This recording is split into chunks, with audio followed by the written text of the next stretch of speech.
of the United States of America, and to the republic for which it stands, one nation under God, indivisible, with liberty and justice for all.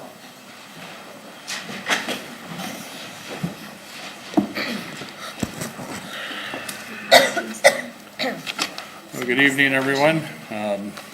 We just finished an hour-long meeting of the Mayor's Housing Task Force, and I would like to say a special thank you to all the committee members and to the staff that worked so hard for the past year on all those housing issues, and I think we're making some progress. This will come up again in January for the council to weigh in on some of the recommendations, but I'd like to read a list of the Housing Task Force members.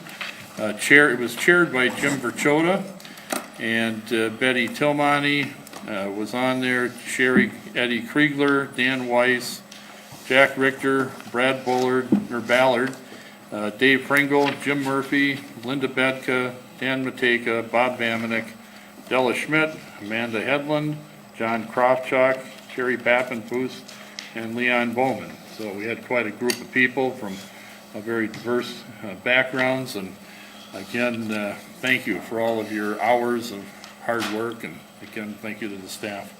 And I just want to say happy holidays and Merry Christmas and happy Hanukkah to everybody in the community, and have a safe and very merry holiday. So with that, I'll ask the city manager if he has anything. Just wanted to welcome Tim Carlson aboard. He's been promoted as a new firefighter for the city.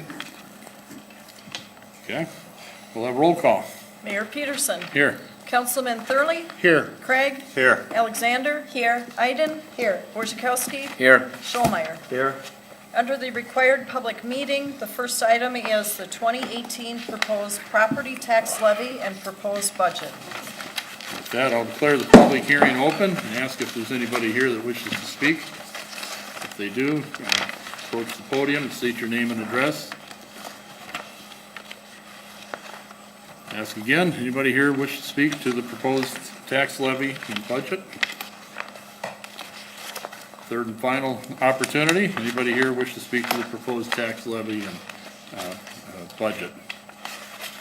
Hearing none, I'll declare the public hearing closed, and we'll move on. Item 2.2 is the Visit Winona 2018 proposed budget. And Board Chair Ann McDonald and Director Pat Mutter are here if you have questions.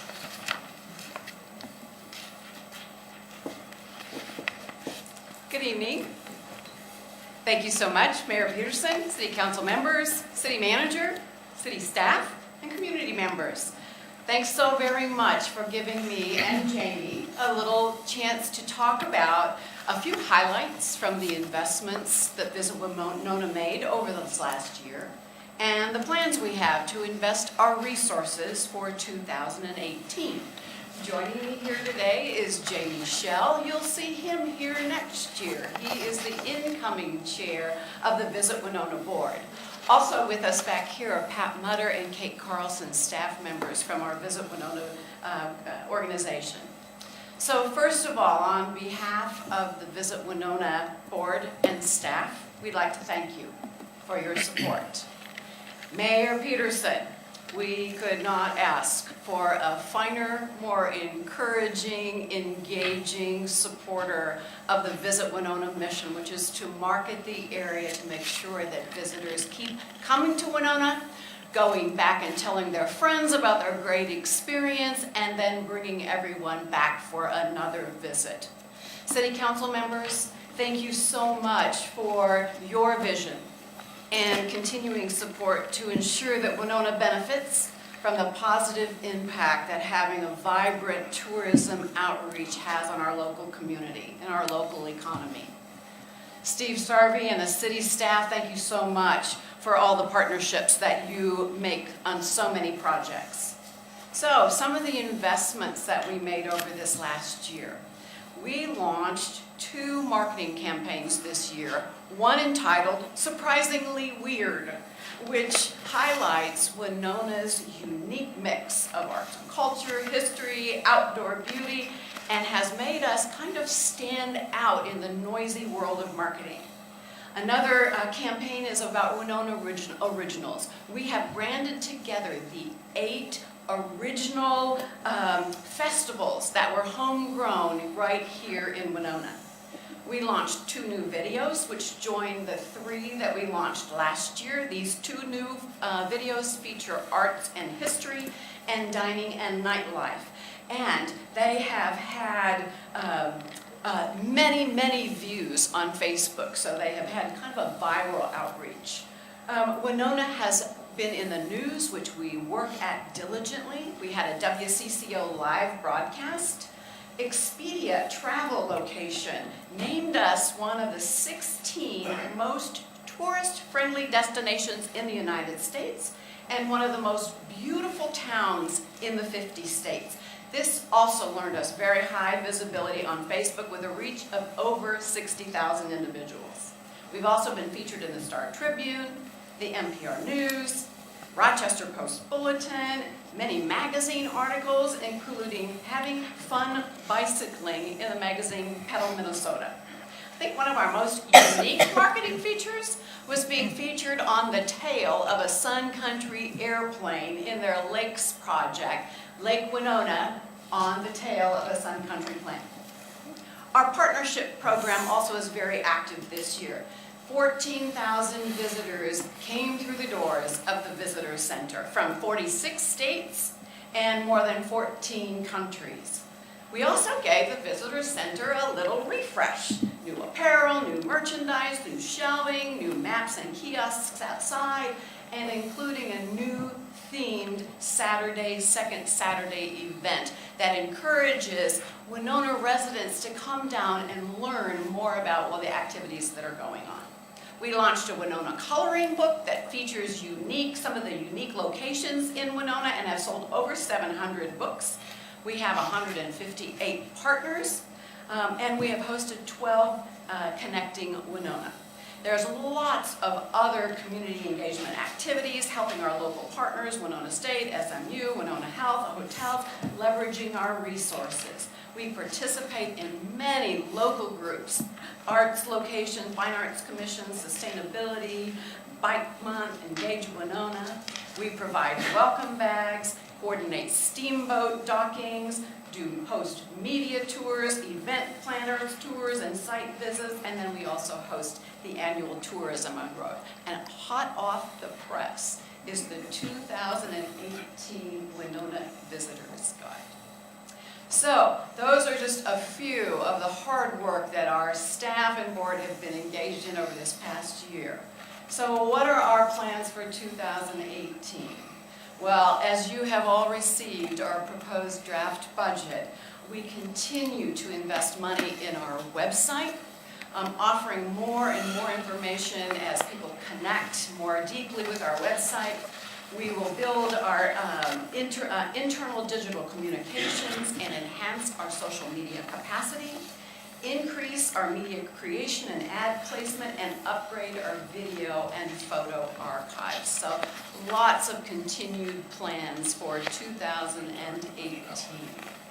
So with that, I would again say thank you so much for your continued support and encouragement, making Winona a visitor-friendly place. And I would also like to ask for any comments or questions about our proposed budget.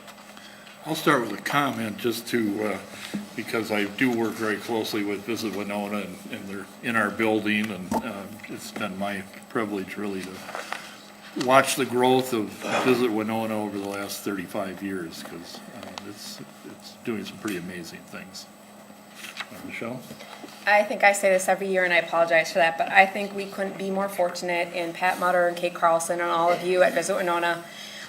Every time I see a post on Facebook or an ad on the TV or in a newspaper, it makes me very proud because they highlight Winona perfectly. So I think we are very fortunate in our tourism board leadership. So thank you, Pat and Kate. We couldn't agree more, could we, Jamie? Yeah? I have a question. We have a new lodging property, the American, which opened. I'm sorry, excuse me? We have a new lodging property, the American opened. Yes. And I noticed in your budget, the estimated lodging tax receipts are only up $10,000 in 2018 from the estimated for this year. I'm just wondering if you are anticipating perhaps a little more success from that property? Than we did last year, Well, or? Yeah. Yes, last year we only, I think, budgeted for about 9 months, and this year it's a full 12 right. months. I'm just questioning those estimates, that's all. I think you may underestimated your potential revenue, given everything you're doing, you know, complimenting you for that. We've talked about that property a number of times and what it means. The tourism industry is so difficult, right? Ups and downs, and for whatever reason, they come one year and they skip a year, don't come back. So it's always challenging. I would say if anything, maybe we're just a little bit conservative Okay. on that. Just Okay. being cautious. And that's not necessarily And I a think negative you probably at all. know us well enough to know that we're pretty conservative in our budgeting, Right. and then prefer to go on that side, and then if we have more revenue, we will invest. Well, and we get a lot of results for the investment, as you pointed out. Thank you for asking. George? I just noticed with the lodging receipts that that's your largest income line item. And I believe I asked last year, if you could just send a letter, and maybe you do every year, to the hotel owners, thanking them for their investment in Winona in order to bring this investment or this income to the Visit Winona. So, Yeah, yes, Pat, I'm sure that we do. Our communications with those hotels are so thorough. I mean, we're hosting events in their places, the Connecting Winonas, all those things. And that gives me a nod that, yes, we do send them a letter Okay. thanking them, but we communicate with them so often and thank them. thank you. And good luck to you One of the next things year. that we hate to do is we hate to send our visitors down the road. We want to welcome them here and have them come back, so, yeah, but we value that. Thank you. Paul? Well, I thank you again. I mean, for me, I certainly see the visibility of Visit Winona in a lot of social media and print media, and I, for one, am very grateful that you all are doing the work that you're doing. Related, again, to the lodging, I know, you know that we're doing a new ordinance related to tourist homes, and that may provide an additional source of revenue.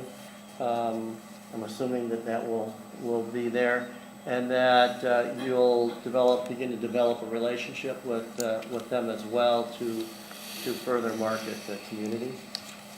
Yes, yes, we will, thank you. We're looking forward to having a more closely working relationship with those properties.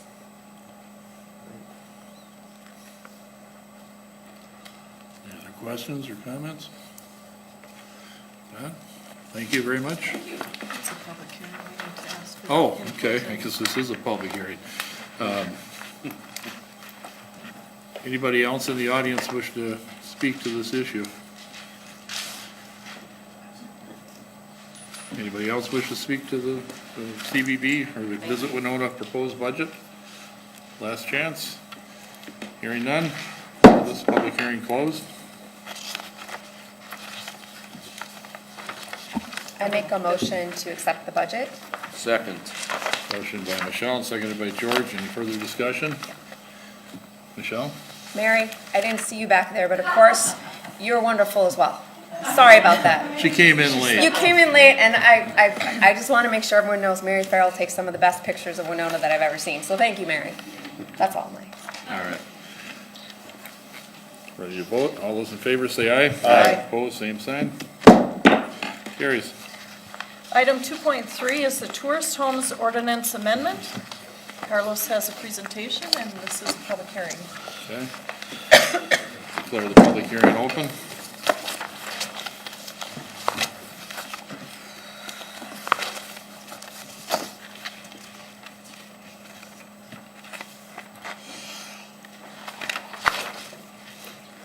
Evening, Mayor and Council. I do have a brief presentation about the proposed ordinances and amendments in front of you tonight.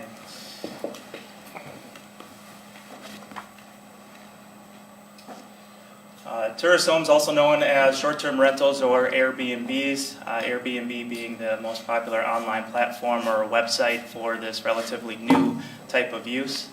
Airbnbs or tourist homes are essentially mini hotels where people either stay in a room or in a separate unit, like an apartment, or perhaps rent out an entire house. Cities around the United States and in Minnesota have been regulating this new use over the last few years, and more recently, really during the last year in the Twin Cities area, with Minneapolis and St. Paul adopting regulations for Airbnbs or tourist homes within the past 2 months here. The amendments in front of you tonight are based on these examples, both from a nationwide perspective, but also in Minnesota as well.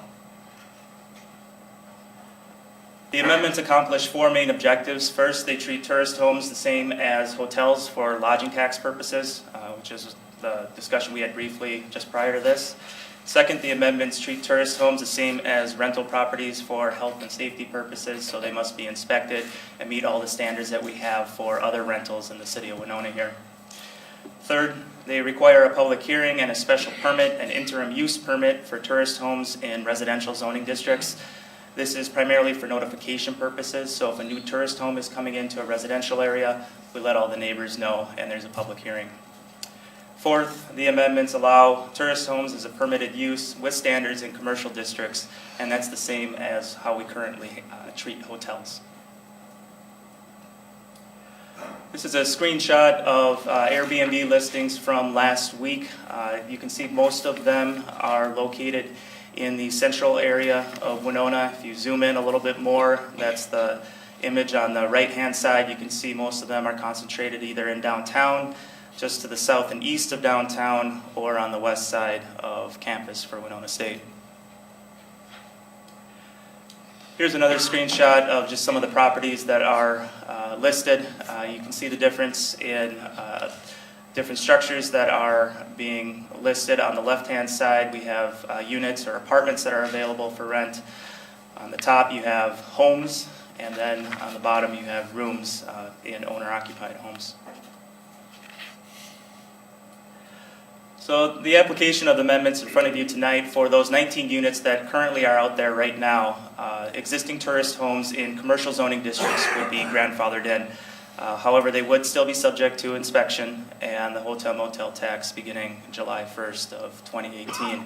And the reason they would be grandfathered in is because hotels and motels are a permitted use in that zoning district. So as long as they have the inspection and begin paying the tax July 1st of next year, then they'd be good to go, essentially. Tourist homes in residential zoning districts will have to go through that interim use permit process, which includes a public hearing, and then also be inspected and pay the hotel motel tax beginning July of next year again. And of course, for any new units, they must comply with the ordinance amendments. On October 23rd, the Planning Commission unanimously recommended approval of this item. Council options are to approve. In that case, a motion to introduce the ordinance included in your packets for approval would be in order. You could also modify or deny. Thank you. Thank you, Carlos. Is there anybody here that wishes to speak to the tourist home ordinance? Anybody wish to speak to the tourist home ordinance? Final chance. For the public hearing closed, ask if there's a motion. I make a motion to introduce the tax ordinance. I second that. Motion by Michelle and seconded by Pam. Any further discussion?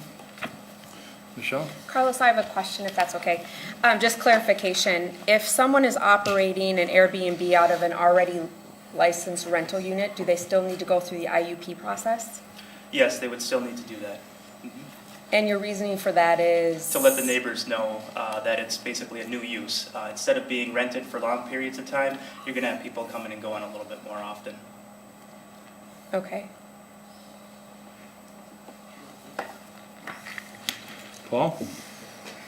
Carlos, so just for clarification, I'm curious if we have lost any long-term rentals to this new short-term So what impact that has had on our rental stock?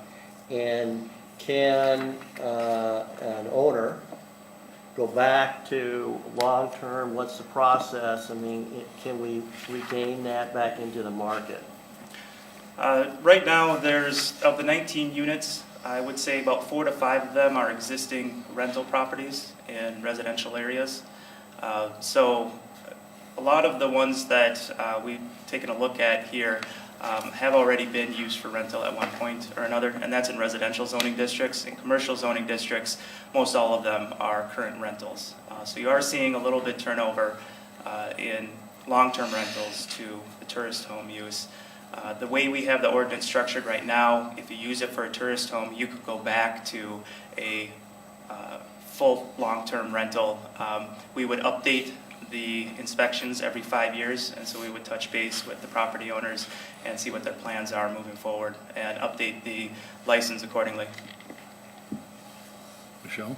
Can you explain what the rationale was for asking for an IUP in like a downtown building where one of the units of the 12 is being modified to be Airbnb? I mean, that's like saying if I had one person stay at my house for a weekend, that person's coming and going, but it wouldn't really affect my neighbors if I had a weekend guest, which is essentially what a lot of Airbnb are. So I'm trying to understand the Planning Commission's rationale for that. So it did change initially from what the Planning Commission recommended. They recommended IUPs throughout all of the districts. And then when we did a pre-council a few weeks ago now, I took a look at what Minneapolis and St. Paul had done, and in commercial districts, they generally didn't have the requirement for the public hearings in commercial areas. So the ordinance in front of you tonight would not require a public hearing for a downtown unit. They would just be permitted with standards. Okay. And if you have somebody come and stay with you over the holidays or something like that, that's no problem. That was just my point, Carlos, like how frequently people come and go. So you're talking strictly if all of a sudden in my house I wanted to rent out a room. Exactly, and if Long you term. put it on Airbnb, we'd expect Then you'd you want to to. know. Okay, Exactly. I just wanted to make sure I understood. Yep. Thanks. Any other questions or comments? We'll vote. All those in favor say aye. Aye. Opposed, same sign.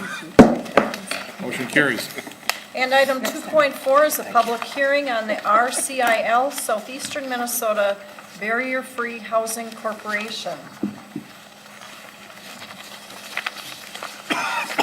Another public hearing. I'll declare the public hearing open and ask if anybody here wishes to speak to the RCIL Southeastern Minnesota Barrier-Free Housing Corporation. Anybody wish to speak to this issue? Final chance?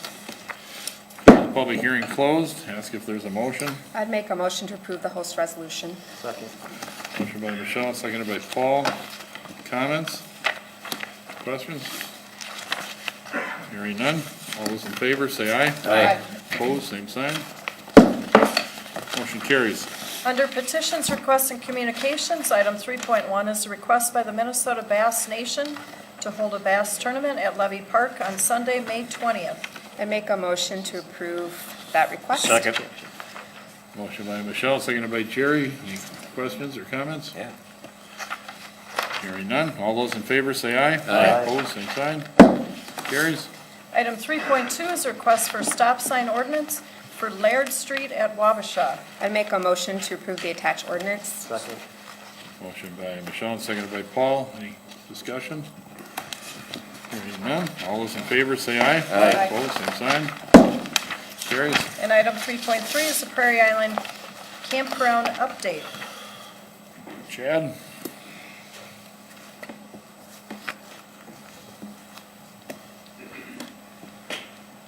Mayor and Council, thanks for the time tonight. Typically, we would do a presentation like this during the pre-council meeting, but as the mayor alluded to, you had a busy schedule tonight, so we are doing a presentation here much like we would do pre-council, and then we're looking for some council input following the presentation. It's rare that I would start a presentation by giving you the highlights. But I want to convey a few opening remarks just because there's been certainly a lot of discussion about Prairie Island Campground and some certainly some, what I would perceive as some misinformation about what we're proposing here tonight. The city has had one-year rollovers with the existing manager of the campground for the past 24 years. In that time, the city has not gone out for an RFP or review of the management and operations of the campground. So with the agreement set to expire, we've going to propose tonight that we take a look at going out and seeking RFPs, and we have asked that individual to submit as well. Our department would not recommend ending seasonal camping. You're going to see in the presentation some information regarding seasonal camping, and we'll certainly address that. What we would like to at least suggest and have some further discussion about is modifications to the season and seasonal camping. The 2018 season will be April 1 to November 1, weather permitting. We're not closing the campground in September. We recognize that fall is one of the best times to be at the campground. And then we have set up a public meeting to take input from the community regarding the campground, and I'll highlight that date at the end of the presentation. So again, with that, staff is recommending the city take a comprehensive look at the operations of Prairie Island Campground. So I think the common question right now is, why now? So there's some triggers of why we want to take a look at the campground. The first is that the park is going to go under a system-wide comprehensive plan beginning in January of 2018. And when that process is triggered for a system-wide park review, we look back at previous plans, including the city comp plan from 2007 and the riverfront revitalization plan in 2007, and look at any of the park areas that were not completed during the comp plan process from 2007. We begin to look at items that are incomplete as we go into this new comprehensive park plan. Certainly the electrical upgrades that were done at Prairie Island have brought up some issues with how we take fees and how revenue is generated along with those water upgrades. This next one is more empirical data. We've taken more inquiries to our department about the possibility of using the campground on more what I would say occasional camping, not necessarily long-term, but our department is certainly fielding more questions about how they register and how they can use the campground, etc. Obviously, this year with our outdoor recreation coordinator coming on staff, we have a new full-time staff person in that area. You're going to see me reference some of the outdoor recreation opportunities at Prairie Island, and not specifically the campground, but actually Prairie Island as a whole. And then, of course, the current agreement is, as I mentioned earlier, is coming due. Chad, Yes. is the electrical and water, is that all done and completed now? So the electrical and water are what I would define as about 95% complete. There's some items that we have to do in the spring. The electrical, some pretty minor items. Water, I would say there's a few items left in the punch list, but prior to April 1 is the goal that it's ready to go before the season starts. Thank you. As I mentioned, we look back at the riverfront revitalization plan, and before I really get into the specifics of this one, I want to remind you that this was again a public process, and so there are some comments from 2007 that I'll show here on the screen that we certainly have to have some more discussion with, but to set the context of why we're taking this comprehensive look. So at that time, the public said one critical issue along this stretch, meaning PI campground, is that of permanent seasonal RV camping occupants who essentially use their sites for the entire season, and whether this should continue as an acceptable land use was brought up again in the riverfront revitalization plan. Along with comments from the public about revising management policies to specify short-term use of the campground rather than the current pattern of permanent seasonal use. And then it's recommended through the revitalization plan that the city phase out permanent seasonal recreational vehicle use of Prairie Island Campground. The city would increase numbers of summertime recreational visitors it could attract if shorter time limits were used to turn over the sites. And then as I mentioned earlier about the outdoor recreational opportunities, I just did this really basic map of Prairie Island. and wanted to point out to you, again, if to give you some context, this is the start of the electrical side of the campground, non-electrical side.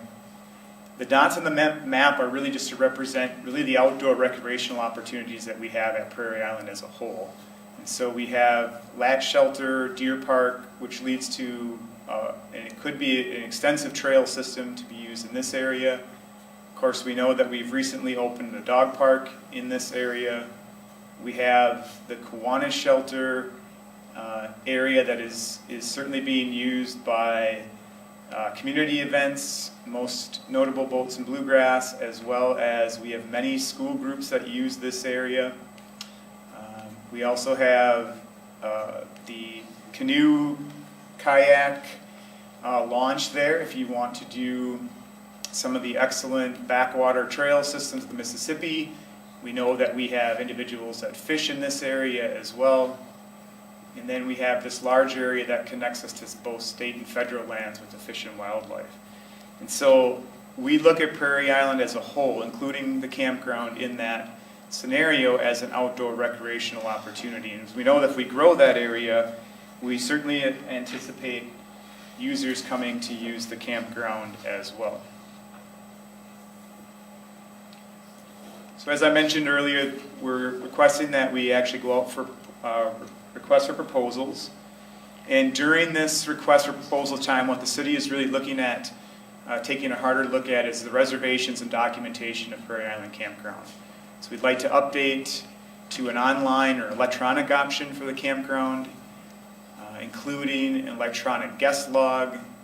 We'd like to have more guest vehicle information and tracking visitor numbers. So this is important demographic information that we have as we write grants for Prairie Island. Again, if we want to grow some of those outdoor opportunities, we need to have better tracking mechanisms of the number of guests or visitors that we have at the campground.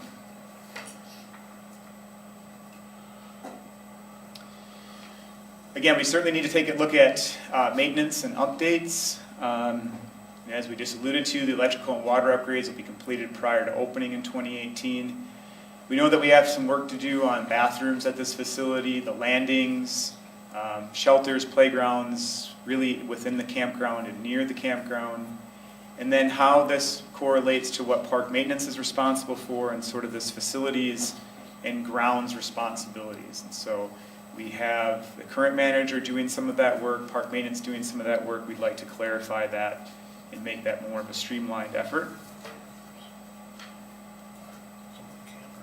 We certainly need to look at concessions, so what is sold at the campground, how is it handled as a revenue stream, and then certainly boat rentals. So when I say revenue stream, what I refer to there is, percentages of sales, if that needs to be worked into an agreement as a total compensation package.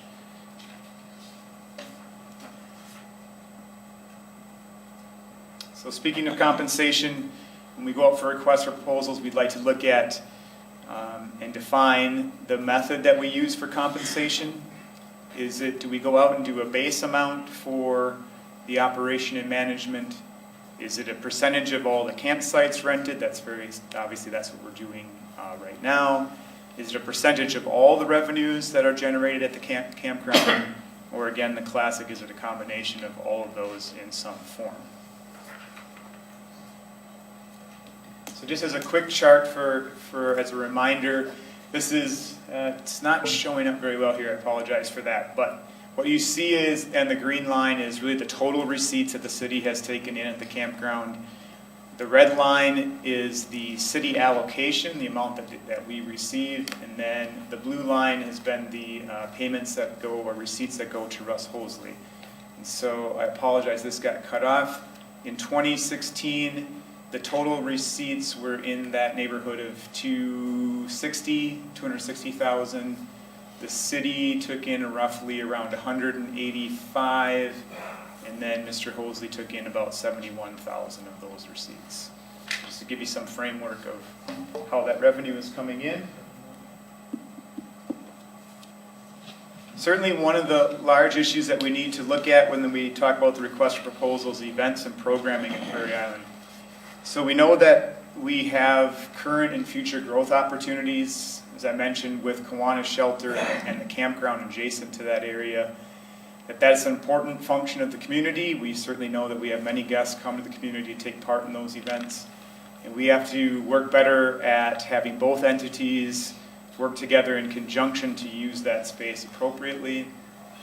And then to develop potential for more programming at PI, so that we develop programs at Prairie Island and that we loop in the campground as well.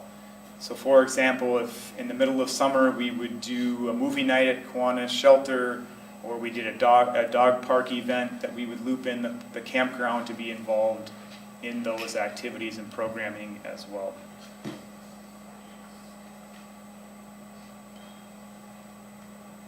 Obviously, within the request for proposals, we need to look at the management and organizational structure. So we need to take a look at how we further integrate the campground with the community at large. We want to make sure that the campground is following all city ordinances, policies, and park rules. We recognize that we need to have more oversight within our department and council with activities that impact Prairie Island as a whole and Prairie Island Campground specifically. And what I mean by that is agreements that are approved by outside groups. So when we have events, for example, we had the Color Dash event that happens in early fall. We need to do a better job, our department does, of coordinating that with the campground as an example. And then obviously when we have agreements in place where we have revenue streams coming in, like I've highlighted, I think reporting back to council with some data on those revenues and number of people that are using the campground is important. And then we talk about management and organizational structure. I think it's important to recognize that the city has support from many city departments, including the police department, obviously Prairie Island Campground within our park system, within the city limits. The police need to be involved. Our street crew certainly does some work out at the campground. Our tree crew obviously helps out park maintenance and of course finance with all the transactions that occur at Prairie Island Campground. So we want to highlight some of the outcomes that we anticipate with the RFP. So in conjunction with the review of the proposals, our department will continue comparative analysis, meaning we'll look at other campgrounds in the area, we'll look at what other campgrounds are doing as it relates to, in this case, season length. So as I mentioned before, in 2018, the season is April 1st to November 1st, weather permitting, obviously at the tail end. The aim in the season length is to keep long-term and seasonal campers in the sites that they enjoy. We do need to define better the long-term and seasonal camper. And then, of course, if we would make any amendments to the season length or seasonal campers, that we would propose that we phase those in over a period of time.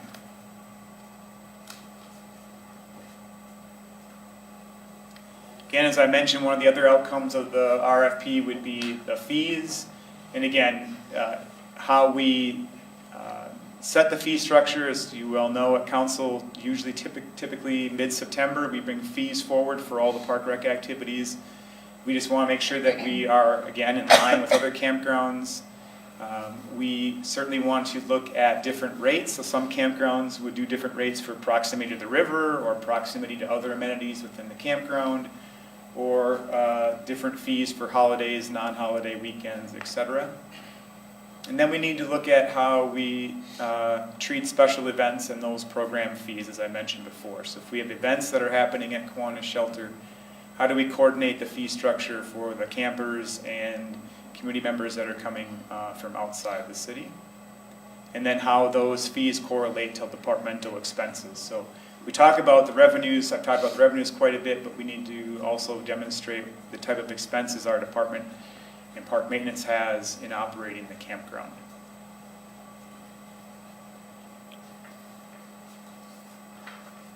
So when I mentioned before, when we talk about following all city ordinances, park rules, etc., there are many amenities at Prairie Island, and again, that we just need to readdress. Because this is public land, PI has allowed upgrades to sites like fire pits, patios, etc. That's something that we just want to make sure we take a look at. Typically, We would not allow that in a park system without some type of city approval or park approval.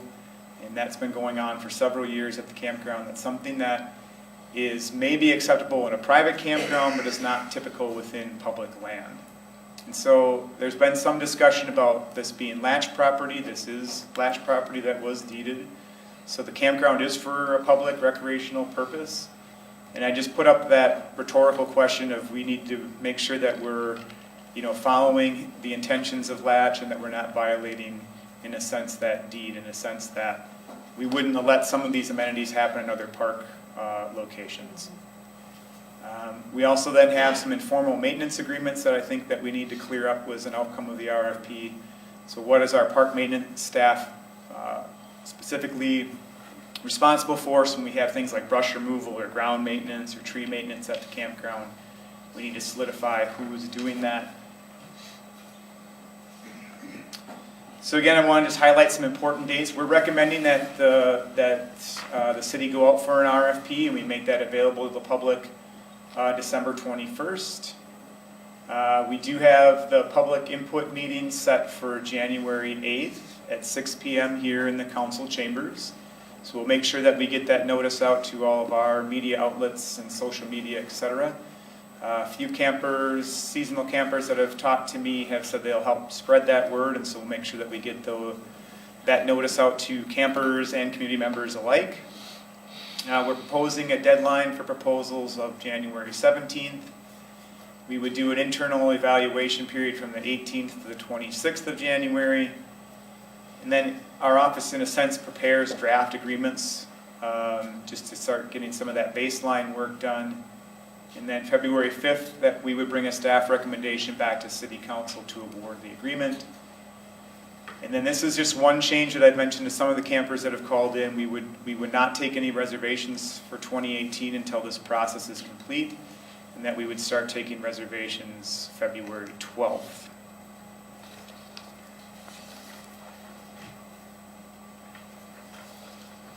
So just kind of an outcome summary. There really are three possible scenarios. One, we can continue the management operations similar to 2017, again, based on the RFPs that come back. Or two, a new management agreement could be approved for 2018 with a new vendor or an individual. Or three, if we aren't, pleased with the results of the RFP, there is an option that city staff within our department, and I emphasize with revenue from the campground, could manage and operate this facility. So those are really the three options that we see. But I do want to stress that the goal is to improve the user experience at an enhanced Prairie Island. And you'll notice that we use the entire Prairie Island in that scenario. That is the goal.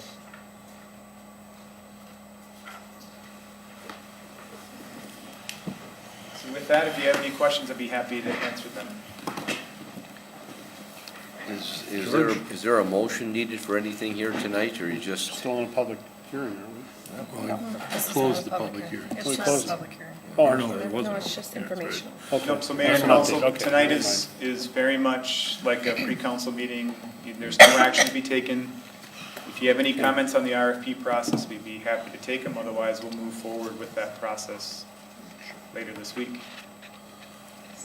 I would like to know what models, or you said you will be looking at models elsewhere, other campgrounds that operate.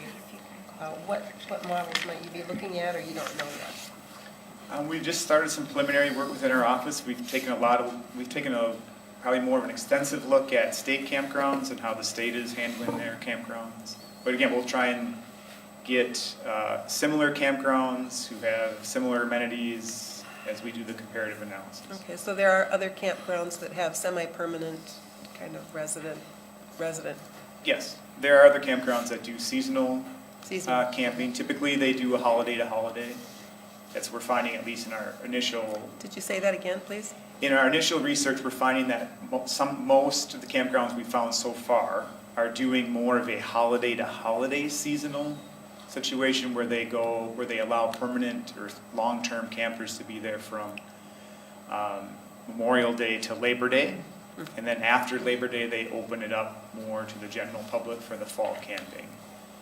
Again, we're not Not suggesting that right now, but that's some of the research that Okay, we're finding. thank you. Joe? Can you talk a little bit about pricing? One of the concerns I had is that prices were going up above what other campgrounds charge. And I seem to remember that when we raised the rates for 2017, it was on recommendation of management. And that was how we came up with that number. We didn't raise them for 2018. It's not necessarily a yearly thing. How are you going to determine what prices we'll charge? No, we've been raising the rates for the last, I think we're going on the last 4 or 5 years. We've raised the rates a percentage each year. Okay, And that's determined by staff as we prepare the budget each year. okay, In 17, due to the electrical and water upgrade, we did a amendment to the rates. So we did an increase like we always did for the public, or for the budget process. Then came back to council, reduced them, kind of prorated them over the time that the campground was to be open because of the upgrades. But they have been increased. But what would you look at going forward? Would you consider that as your continue that model, or are you going to try to be comparative with other campgrounds, or what No, is our goal? The fees we set, we'll take a look at comparative analysis Okay. again and look at what campgrounds are charging. But again, we know that we have some capital projects that we want to do at the campground.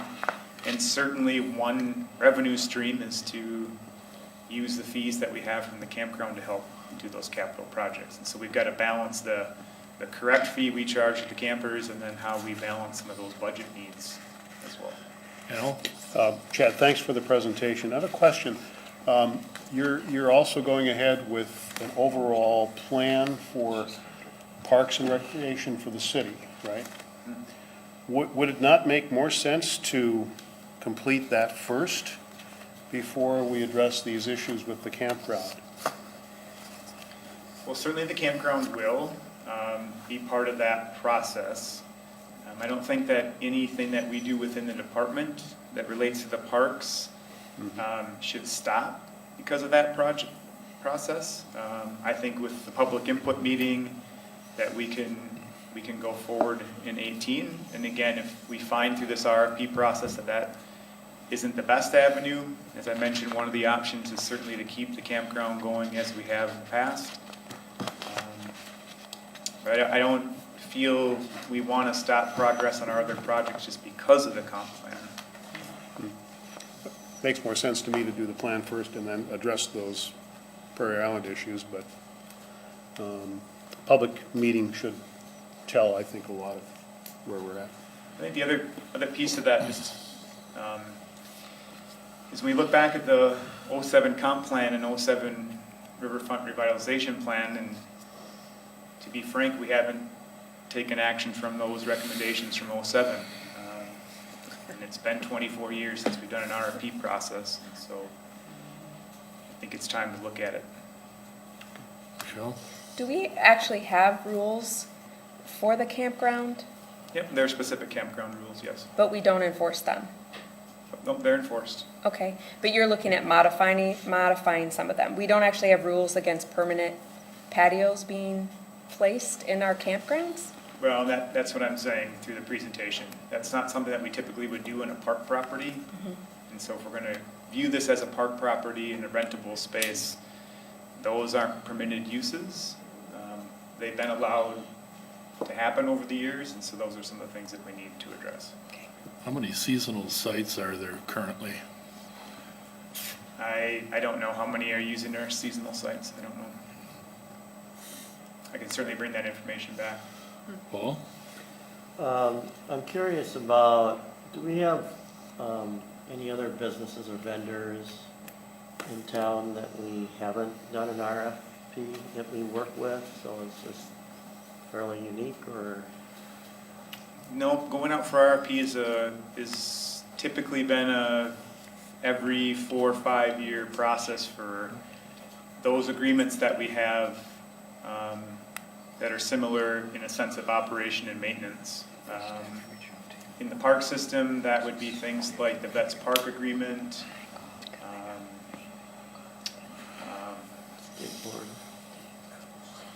Thanks. The compost site, thanks.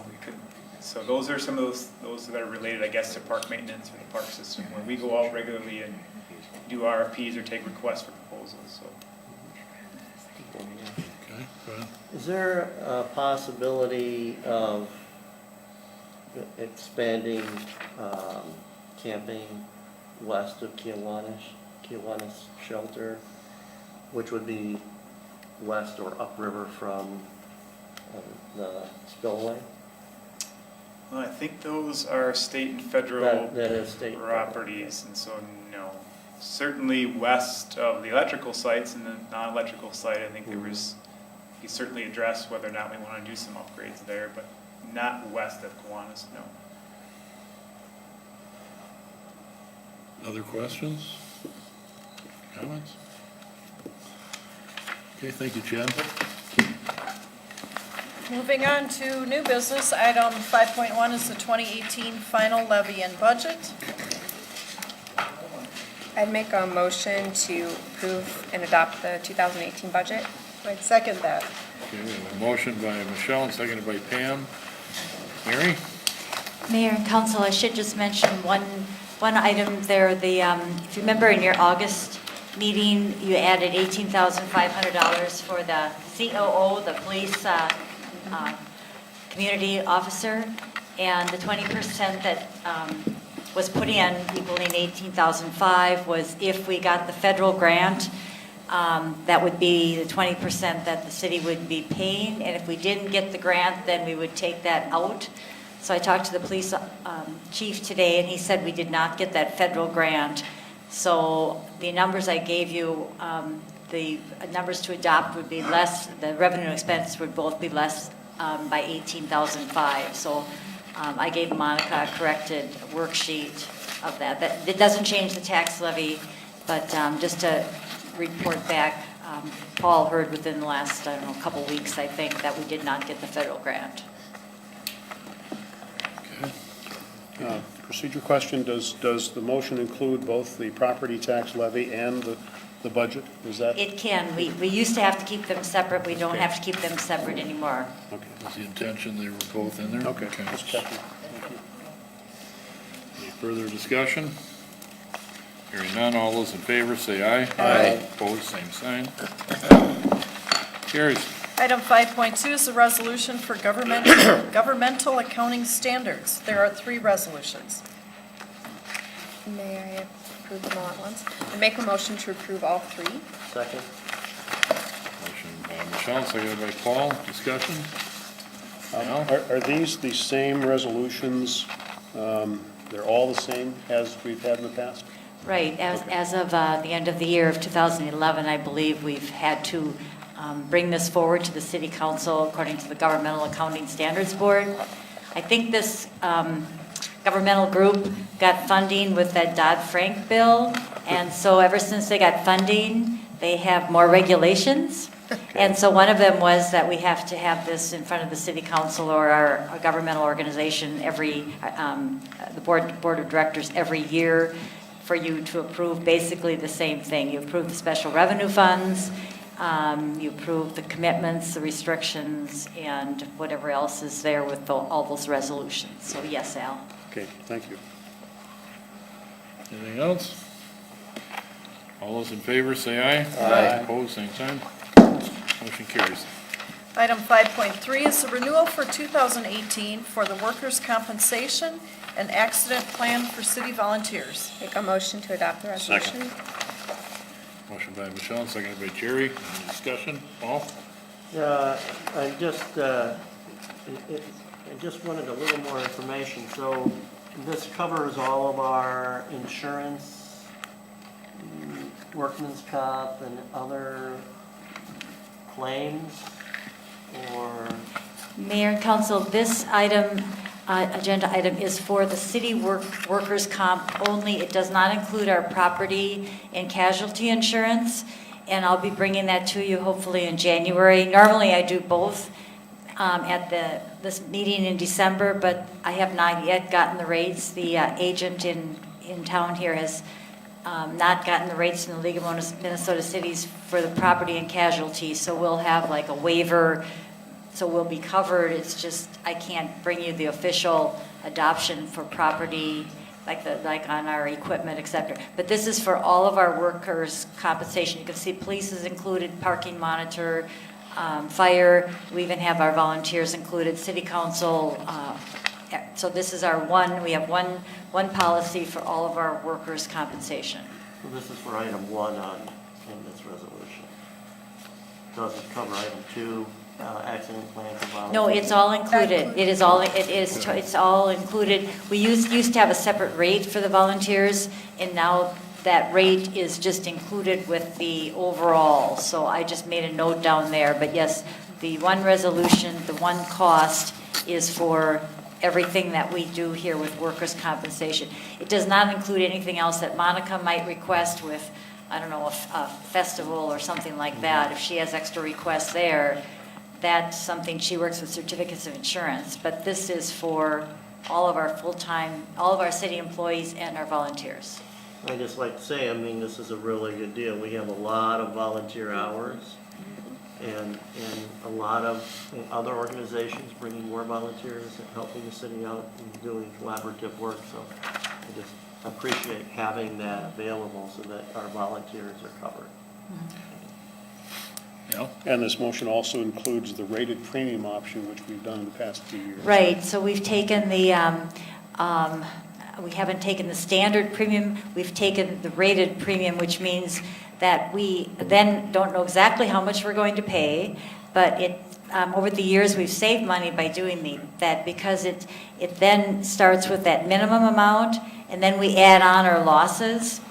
And so we've paid less by doing it that way than by just paying one standard amount.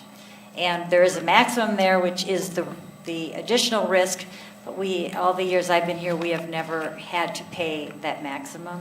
So anyway, so over the years, yes, this retro-rated, the one I have marked there, it has worked out the best for us at the city. Good. Anything else? Vote. All those in favor say aye. Aye. Opposed, same sign. Motion carries. Item 5.4, the designation of the official newspaper for 2018. The first time in the 19 years I've been here, they bid the same amount. I'd make a motion to designate the Winona Post as the official newspaper. I'd second that. We have a motion by Michelle, and second by Pam. Any discussion? All right. All those in favor, say aye. Aye. Opposed, same sign. Motion carries. Item 5.5 is to extend the cable television franchise agreement with Charter Communications until July 16th of 2018. I guess I'll make a motion to adopt the attached resolution. I feel like I've been doing this for years now. Yes, you have. But good for you, Monica, and whoever else is working on this. Keep at it. Second. Okay, we have a motion by Michelle and second by George. Any discussion? Hearing- Well, I'd just like to say that, the football game was blocked out at my house on all channels. And I was on HBC. I was really disappointed on Sunday, and I haven't gotten a call back from HBC yet on that. So I know it's not related, but you asked for comments. Which game couldn't you get? The Vikings game. Well, I had They won. HBC and I watched it. They were singling you Yeah, out, Paul. great game. It was a great game. Oh, I'm on HBC and I watched the game. It's Yeah, just I got you. it too. Big black box on every Well, there must slot. must yeah. have been a Whoa. glitch somewhere. I was at a party in your neighborhood and the game was great. I think the Now state it's just mean. Now we're just Did you pay mean. your bill? I could have invited you over. Is that solar electricity? That's solar, that's right. We were signaled up. Good one, Steve. Mayor, I'm sorry to hear that, Yes. Paul. I watched the game and I had charter. We have a We motion. do. All right, any other discussion? All those in favor say aye. Aye. Opposed, same sign.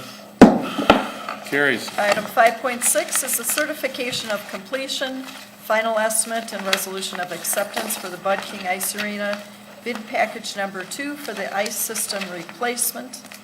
And make a motion to approve the attached. resolution. I'll let George have it. I'll second. Okay, I heard the motion Okay. from George and the second from Michelle, and now Chad would like to say something.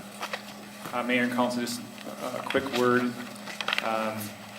In the packet, we have a letter from Stevens Engineering saying that they have put together the final payment.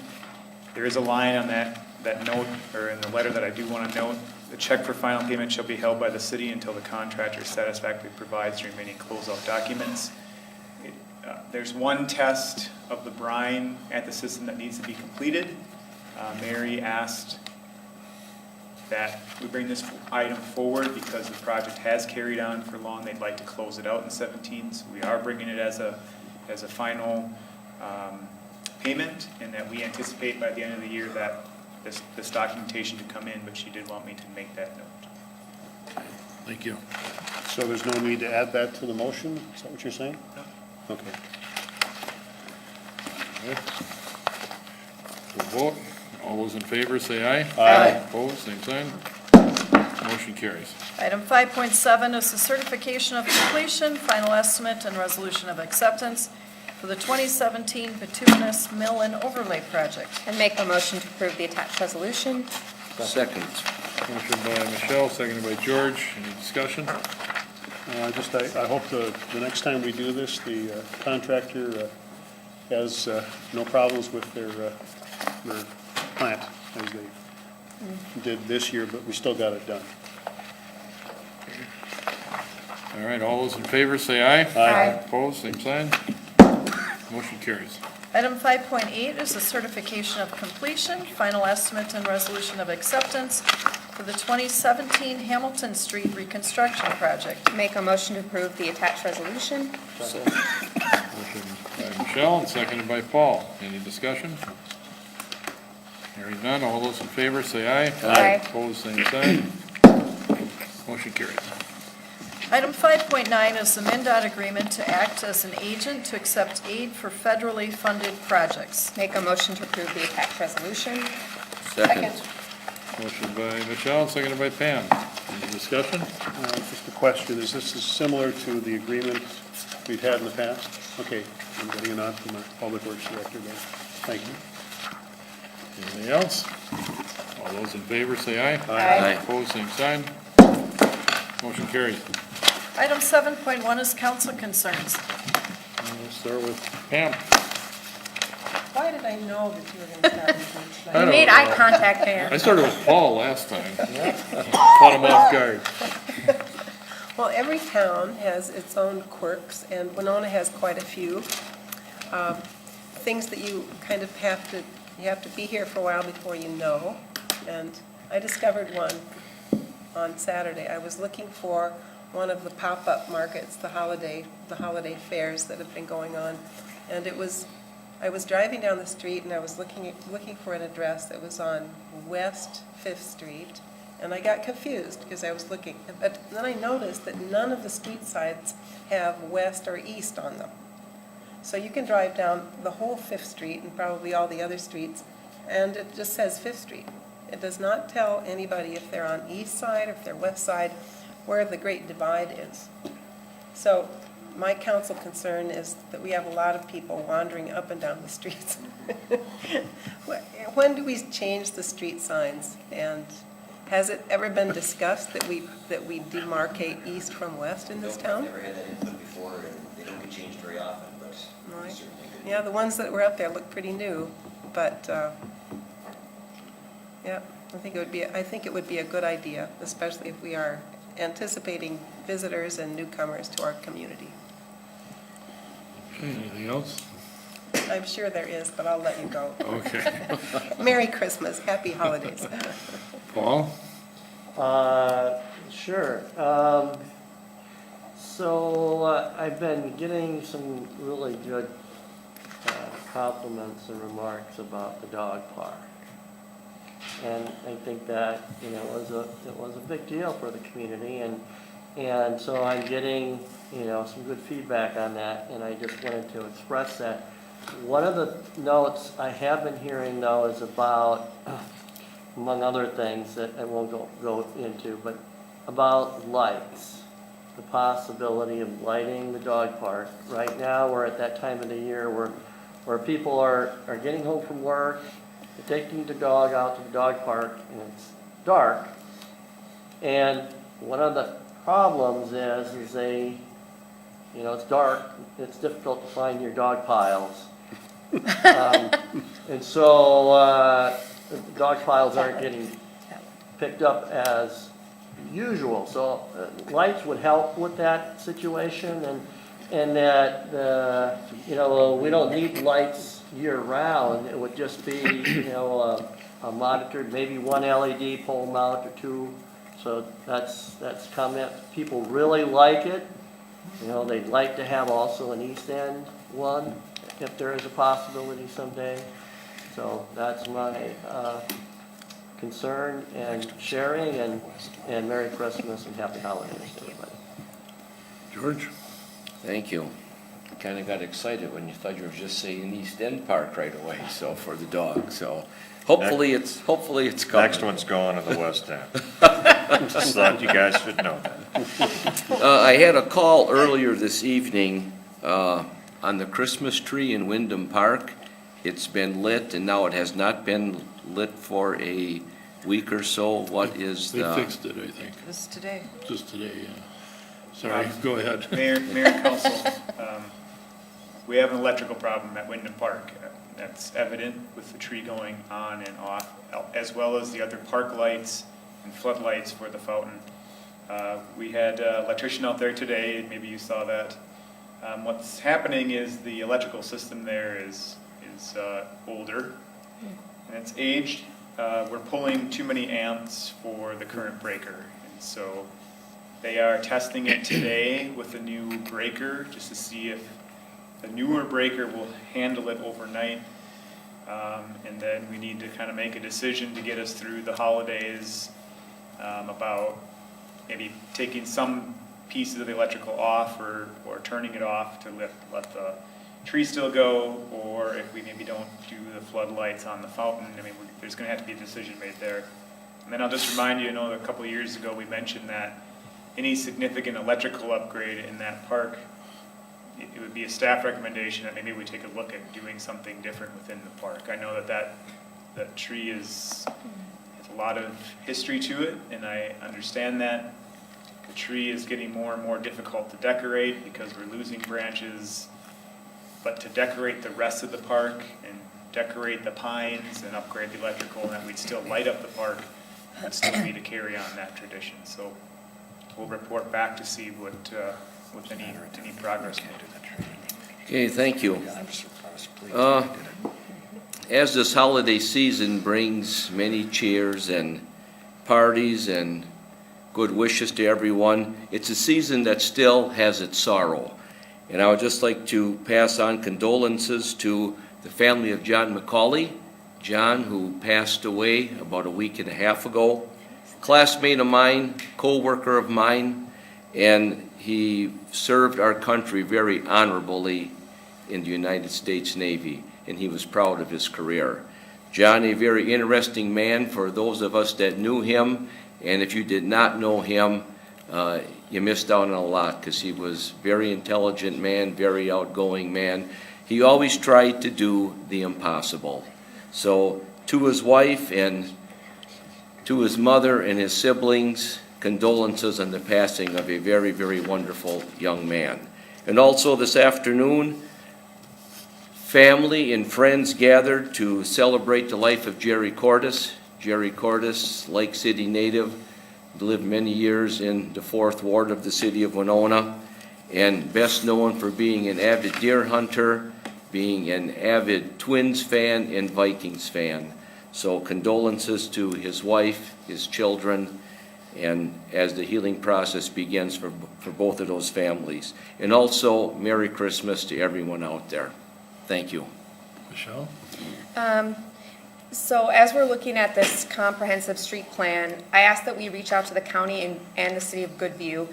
I think it would be a shame to put money into a street bike route and have them come down a different street and not have our streets meet. I had a city a Goodview City Council person come into my office, not my father, one of the others, and asked me if he could meet with staff over here about that as they're looking at updating their plan, and maybe there's a way that we could coordinate the two cities into grant programming together. But they're looking at where they're gonna put bike routes, and again, it would be very unfortunate if we didn't meet on the same street. And I think for the county as well, if they're gonna look at putting in bike routes, it'd be nice if, hey, you weren't here, Steve, but they did talk about it a couple of years ago. It'd be nice if we met somewhere on the same street, so if we can just reach out to them. I don't know, he did say he was gonna contact Luke Sim, but no one's here from that department, so I'm not sure if it ever happened, but maybe we can reach out to Goodview about that, and maybe the county. And then, of course, just Merry Christmas and Happy New Year. Jerry? Nothing this evening other than Merry Christmas, everybody. Al? A couple of things, Councilperson Iden wants to talk to me after the meeting. I'll give you a lot of history about street signs and names in the city. I did a show for HBC, 30 minutes on the history of our street names and why they are the way they are, but you have a good point, though, so I appreciate you bringing that up. It's good. Also, I found out kind of an interesting wrinkle the other day on the sale of our Masonic drops, that sale that is in process right now. Apparently, the way I hear it, there was an individual in Des Moines who used to live in Winona and is following and still follows Winona events quite closely. And it was that individual's, I think, passing along the issue of the city with the Masonic drops to the entity in Des Moines, which resulted at least in the initial contact for the online auction that took place. So I appreciate that follow-up, and that was, I think, a good fortune for the city that happened. Also, George mentioned last meeting the service the folks at Blado's Bakery provides each year on Saturdays with Mr. and Mrs. Santa Claus in the window and the elf on the outside, I think from 6 to 8 or something on Saturdays. And I had the opportunity past Saturday, to take our grandchildren there, and they really appreciated it again this year. So I appreciate George with the reminder last week. And also want to wish everyone a Merry Christmas, Happy Hanukkah, and Happy 2018. Thank you. On the consent agenda, there are 4 items. The approval of the minutes from December 4th, the final adoption of an ordinance for modifications to Chapter 33A rental housing, the final adoption of an ordinance for nuisance abatement modification, and an ordinance for modifications related to maintaining health and safety of properties. I would move approval of the consent agenda. Second that. Motion by Al, seconded by Pam. Any discussion? Hearing none. All those in favor say aye. Aye. Opposed, same sign. Mayor, I move we adjourn the final meeting of Second. 2017. All right. Motion and a second. All those in favor say aye. Aye. We're adjourned for the year.